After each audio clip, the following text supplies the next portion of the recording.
Good evening. It is 6:30 p.m. in Tbilisi, and you are watching Newstream by GIPA students. I am Shahnaz Ahmedova. And I'm Tika Kariselize. Hello. Azerbaijan and Armenians have lived as neighbors in Maidan, Tbilisi for more than a century. In spite of Karabakh conflict, they remain friends here. Anushi Kavedan explored the relationship of two nations on the third land. Maidan is a unique place of mixed cultures. In one neighborhood are living Armenians, Georgians, Azerbaijanis, Turks, Kurds, Jewish. Different religions, culture, ethnicity, traditions and rituals are not barrier for good relationship. Maidan has its own language. You can speak with Armenian, Azerbaijani or Georgian without understanding their ethnic origins. All of them fluently speak at least 3 languages. Drinking tea is one of the rituals of people living in Maidan. It's already 12 years Armenian woman Margot is making the tastiest tea in her chaykhana, tea house.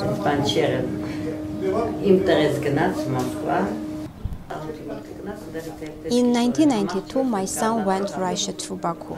He and 2 Armenians were captured there. When we knew about it, I took all the photos of my son and ran to the station. All my neighbors were looking for my son as well. We had a Georgian neighbor whose wife, Leili, was Turk. She said, "Margot, I promise you, I will return your Emil." It was 21 days that my son was lost, and I had already sure that he was dead. Leili went to Baku, found my son in jail. She whispered, "I'm your mother, your father is Georgian." When Leili brought my son to me, I told her, "You are the second mother of my son. You gave him second life."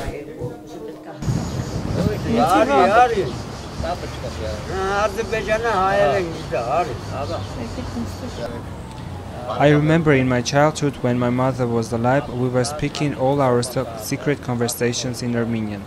Besides language, we are friends and relatives. We do not have any problems here. I know people living in Azerbaijan and Armenia have problems. They are enemies, but we love each other here. Armenian woman Satik is my second mother. She is making food for me every day. Also, my sister's husband is Armenian. Though the best Armenian for me is my lover. I am in love with her since my childhood. My life has turned out in this way. I want to come to Yerevan. I have never been there. But my name and surname is enough for having problems there. My cousin died during Karabakh war. What can I do?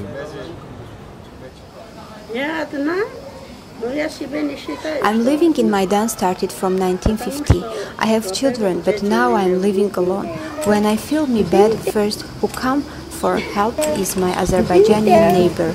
We have good and warm relationship with each other.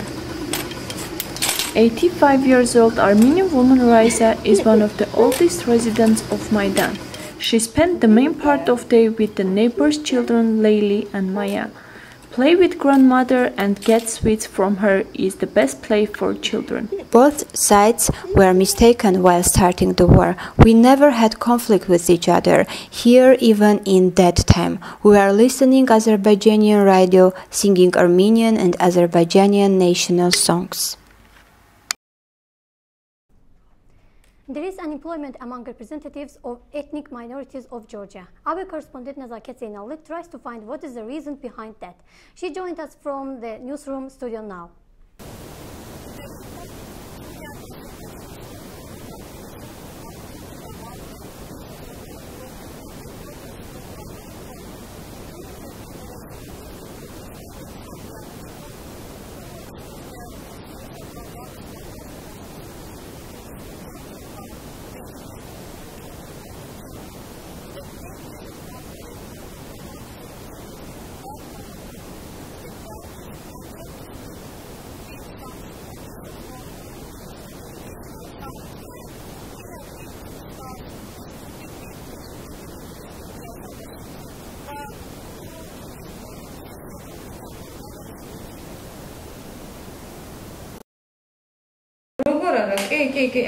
Aydan Yusuf, Azerbaijani girl from Gardabani, Kartli region of Georgia, a place where the largest ethnic minority of the country compactly settled. Aydan is luckier than her high classmates. As she told, from 60 graduates of Gardabani schools, only 2 were able to pass exams for higher education in Georgia.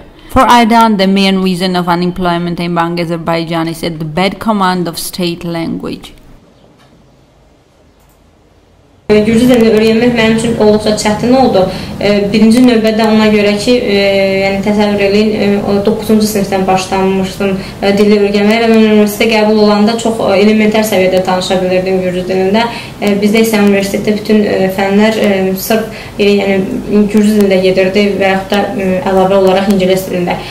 Kimsə heç nə izah eləmirdi, sadəcə birbaşa leksiyaya, yəni leksiyada birbaşa professorlardan dinləyirdik, sonra da məcbur idik, onu hansısa bir yolla hazırlamalıydıq. Jamal Aliyev, Azerbaijani boy from Marneuli, he is not as lucky on finding a job as his fellow Aydan Yusuf. He works at part-time jobs at the work on sites. In free time, he attends program and trainings at USAID office in Marneuli. Here, Jamal communicates with Georgians, gets information about the latest news in his city and the world.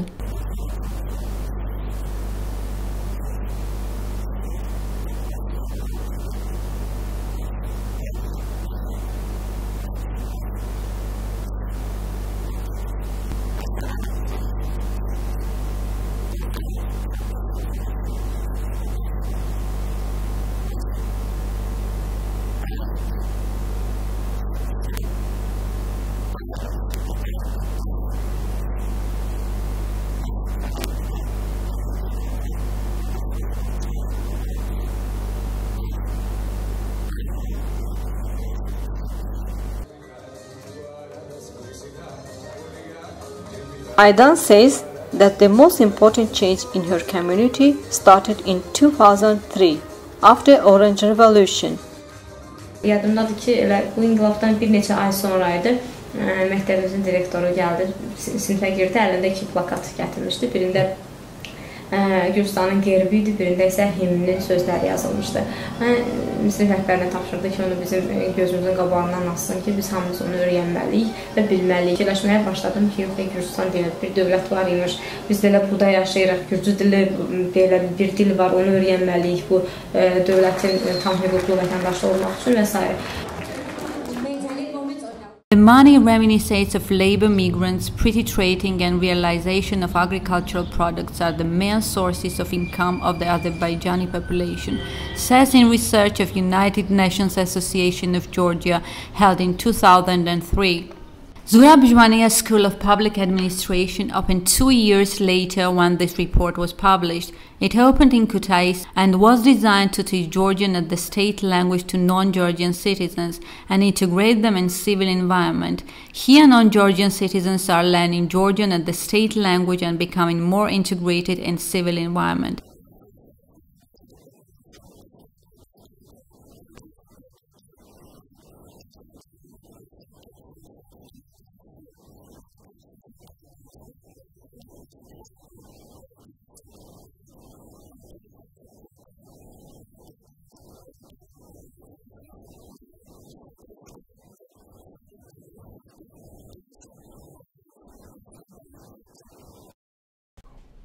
Autism cases rise dramatically. What are the problems autistic children parents face while educating their children? Watch the methods of teaching in one Georgian center in Atabizade's report.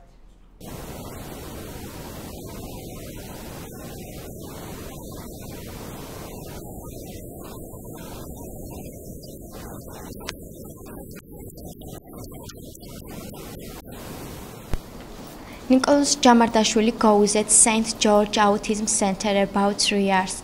He with another children trying to study cognitive, functional, academic and social skills. This center was created by Autism Association in 2010.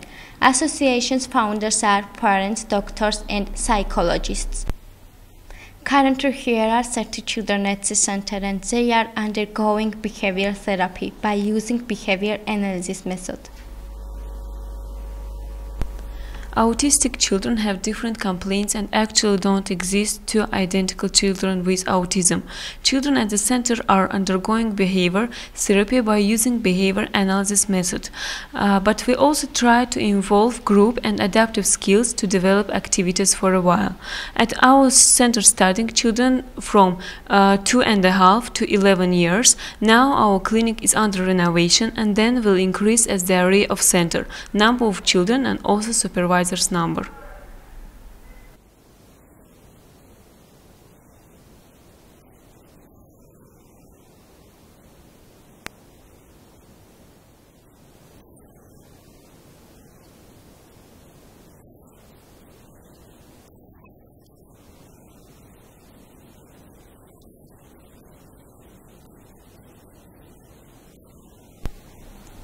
Children are studying and playing with their supervisors. The main problems that children have are behavioral disturbances. We supervisors recommend parents how many hours per week needs their child, and depending on the financial capability, parents make a decision. Generally, it's better to have children 40-48 hours a week for therapy in order to have good results. But when children go to school working results, but when children in order to have good results a week for therapy 40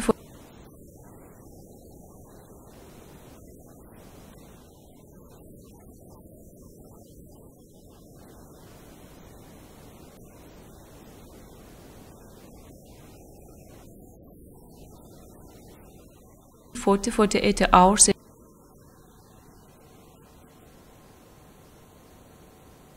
48 hours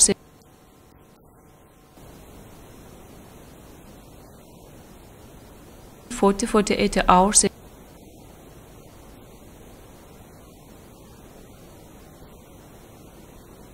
48 hours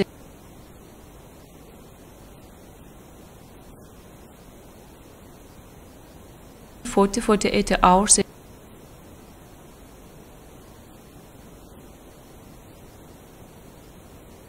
48 hours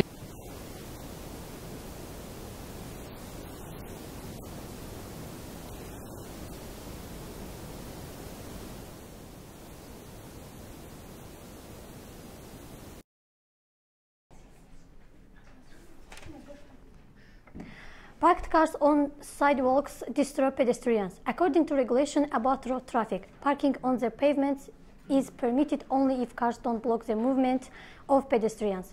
Our correspondent Tamta Tavalavadze tried to show how the law is applied and controlled by officials. According to Georgian law about road traffic safety, every pedestrian should walk on the pavements and sidewalks safely. However, pedestrians frequently have moving problems in their street of Tbilisi. One of the main reasons of this is parked cars on the sidewalks or pavement. This problem got popular in the social network Facebook. Parking gurus, meet the infamous driver, heroes of the street are the names of the public page of the Facebook, which deserves thousands of likes and shares. Citizens take videos or photos of the driver's illegal action, then administrator publishes those materials on the Facebook. These photos reflect illegal parks by driver from the street of Tbilisi. Non-governmental organizations Go by Food try to encounter walking in the Tbilisi by different kinds of activities. Executive Director Elena Margvelashvili said that pedestrians' movement in Tbilisi is not safe as well as not comfortable. A person who moves by foot must have the same right compared with the drivers. Pedestrians should not be less privileged than the car owners. Parked cars on the pavements named one of the significant problems by pedestrians from Tbilisi. Adapted or not, street of Tbilisi for pedestrians and how safe it's moving in Tbilisi, citizens' opinions are as follows.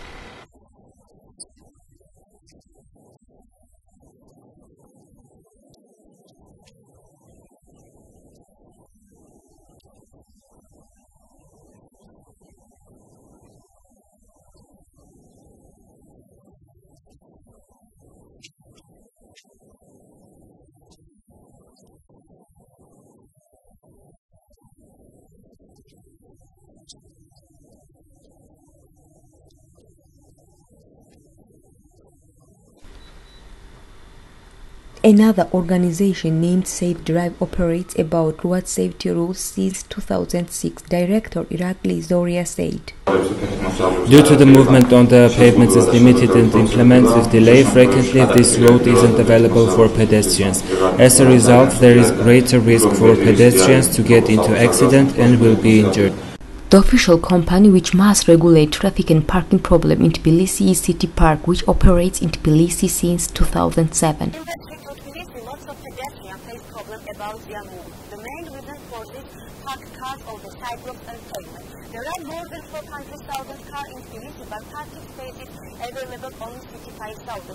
Parking on the sidewalk is permitted if the car is present as a pedestrian, but reality this rule is put down and official representative City Park can control the situation for today. According to the driver, due to lack of parking space, they have to park cars on the pavements. Those that solve the problem, new elected mayor David Narmania said that it is important to revive agreement between City Park and Tbilisi City Hall. A full analysis will be done after our team get member of Tbilisi City Hall. Due to one part of agreement is concealed, we have no possibility to review this agreement. The contract will be renegotiated. If this company stays its position, it has additional commitments. For example, construction of underground and surface parking system. Tbilisi has already had new mayor David Narmania. Let's wait if you care about pedestrians' rights and safety moving in Tbilisi. Hot summer days in Tbilisi are becoming unbearable. Maximum temperature today is 35 degrees and it will rise to 37 by Saturday. What do we have to expect since August is still ahead? Our journalists Tiko Gadeli and Elena Chachav report from Tbilisi streets.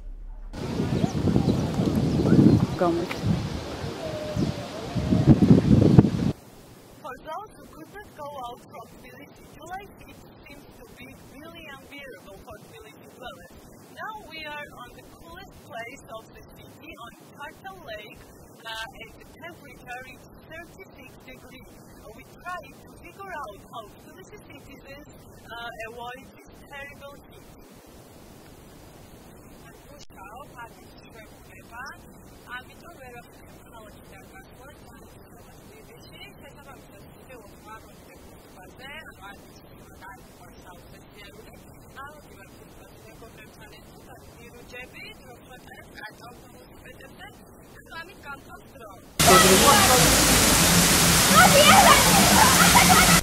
However, some cannot manage or afford to go to the lake or to the pool.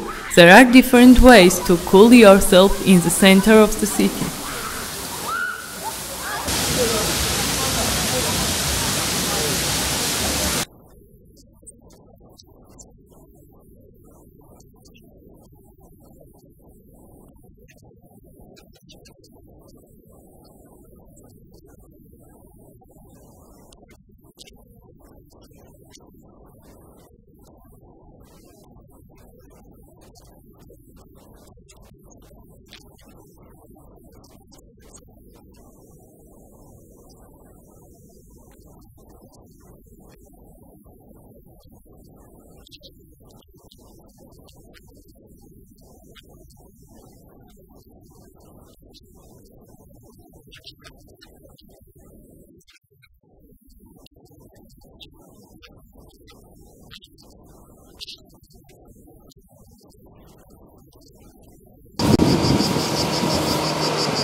For the next days, weather forecasts predict more intensive heat. Synoptics advise to avoid walking outside in the afternoon.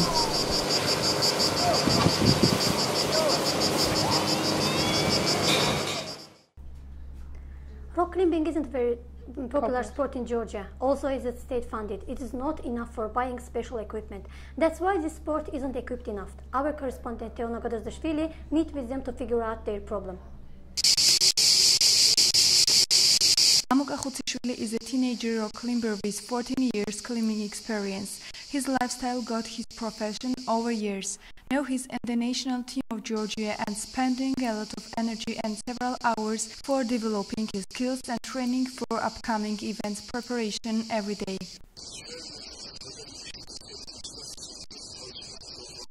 We friends are coming to the botanical garden when we have some free time. We are coming here for enjoying and climbing. The trainer is not coming with us when we are here. We sportsmen are doing all the technical stuff ourselves. Training lasts for 3 hours. Climbers have a big possibility of climbing on natural rocks in Georgia, but according to some modern requirements, artificial rocks are getting more popular and actively usable. And even in urban conditions where such luxuries, less artificial rocks are making compensate.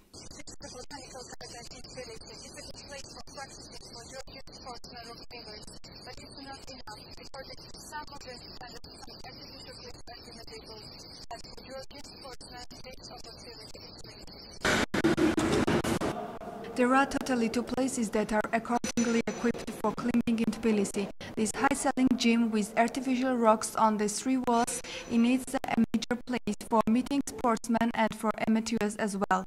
Georgian climbers are participating in several kinds of tournaments during a year. With fortune, they need some special equipment, of course. Several sizes smaller rock sneakers, bag of magnesia, resistant rope, safety belt, and so on. But as climbers say, even those who are members of the national team, this issue must be resolved by sportsmen themselves. Health insurance topic is not clear for sportsmen as well. It will be good if they look after this kind of sport. First of all, to repair the gym. There are no shower baths. Even we haven't seen the toilet here since we are training here.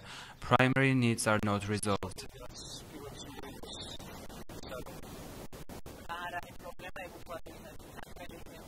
It's easier to say what is not a problem in this sport. We don't have a trainer and we don't have a normal gym for practicing.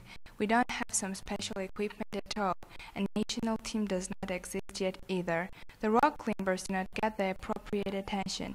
The only thing we have are competitions, and we are enthusiastically involved only because we love this sport.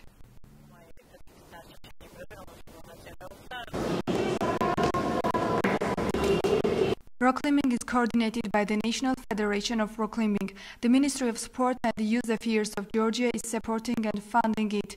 The funding is not changing year by year. Guga Dabrundashvili, Vice-President of the National Federation of Rock Climbing, is speaking about the popularity and problems in the sphere of sport. On my mind, the main problem is the lack of popularity of this sport. People think that rock climbing and mountaineering is one and the same.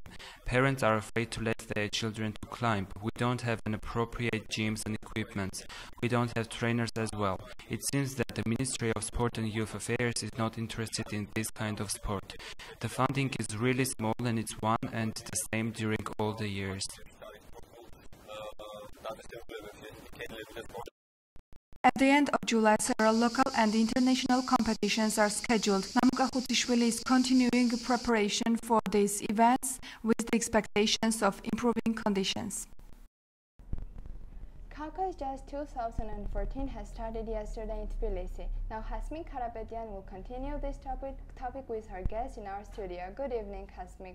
Good evening, Tika. Thank you very much. Today in our studio we have very special guest from Armenia, jazz band organ trio. Welcome to our studio. Samuel Gasparian is playing on organ, Artur Grigorian is playing on saxophone, and we have the third member, Armen Jalalian, who is playing on drummer, and unfortunately he is not here today. So we know that it's already 2 years you are playing together. Please share with us how the band was formed. Well, the formation of the band was a very interesting story because organ is a very specific instrument. Not everybody playing. You can't find a handful of people in the region who play that instrument. And at one time we were supposed to go to a concert and we didn't have a bass player, so it was like a last-minute thing, and I kind of forced myself to play organ in order to kind of keep the gig going.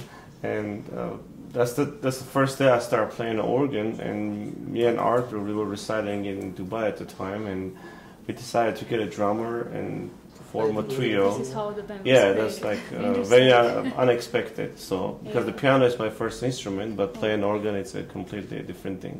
Yeah, and we know that yesterday you were playing at Kafka Jazz Festival.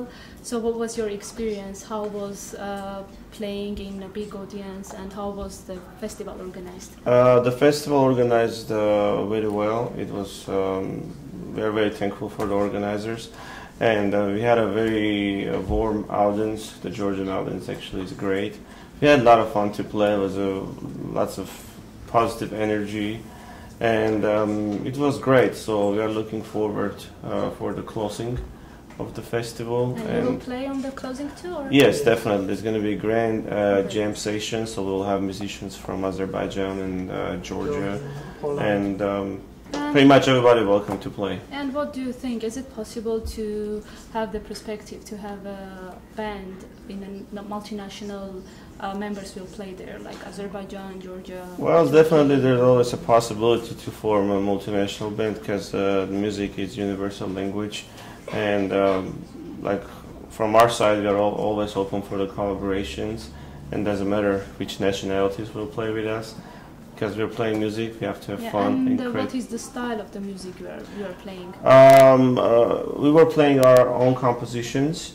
Yeah, there's some jazz compositions, some fusion, and yeah, we can call that fusion jazz. Yeah. If it's the right interpretation. Yes, great. Most of compositions, it's our compositions, like the same way as my. So it's original music, basically. Okay, great. So yesterday our reporter Georgi Parkosadze was at Jazz Festival. Let's watch his report from there. Caucasus Jazz Festival 2014 was opened yesterday. Its 50th anniversary that musicians from whole Caucasus, Armenia, Azerbaijan and Georgia are gathering in Tbilisi and playing jazz, universal language. As you know, it's 5th year of Caucasus Jazz Festival. Lots of projects are already done by previous year participants. Our festival isn't only educational and musical, but also peace messenger. Participants are not only from Caucasus but from different European countries too. This year festival has special guests, duo from Poland.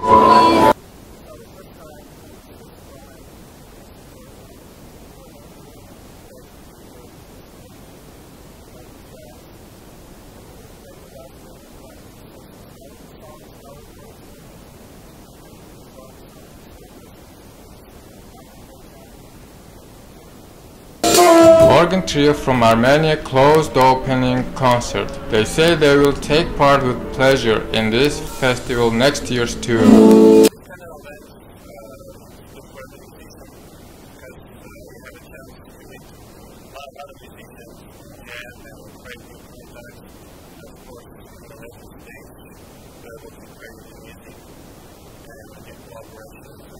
Georgian jazzman Rezek Ignatze stays faithful to Caucasus Jazz and participates every year. His band is always very young and motivated.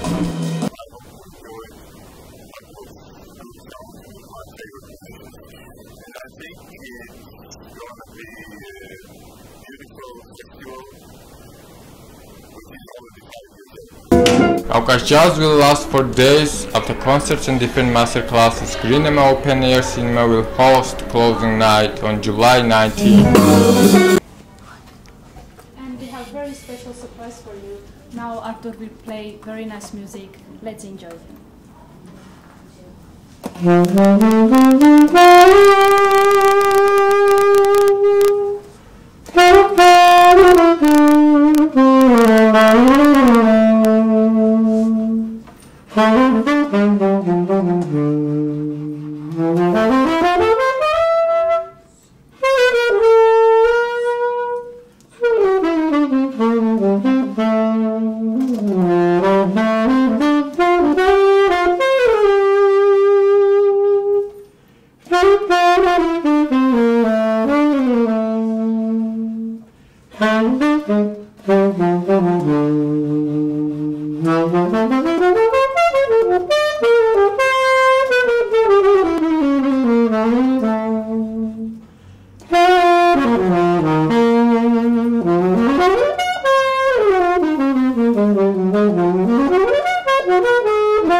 Thank you very much. And it was for today. Thank you very much for watching us.